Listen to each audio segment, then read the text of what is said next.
Hey everyone, I'm the Mr. Star Lad, and recently I watched Spider-Man Far From Home in point-to-point 25 speed, and I have to say this movie was filled with bunch of Easter eggs, references and callbacks to other MCU films and comic books, so here goes my list of things that I think you may have missed it while watching Far From Home in regular speed, so let's begin.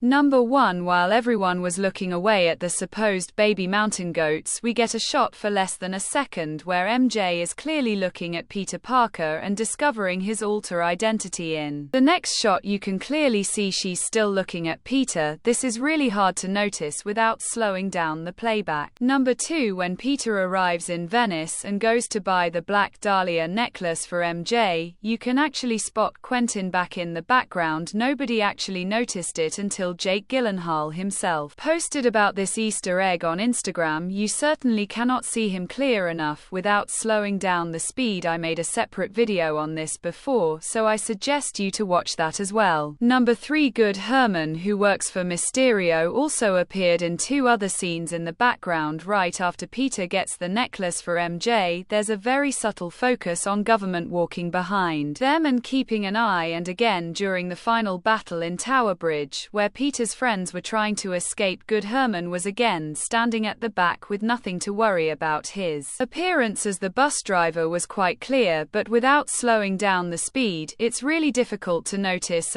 second time around in the back. Number 4. Agent Maria Hill not being able to grasp the idea of the multiverse was another hint to show she isn't the real Maria Hill. In all previous films she has been known as someone with a very high intellect and wisdom. She's got increased metabolism and improved thermal homeostasis. Her thing is neuroelectric interfacing, telekinesis, mental manipulation.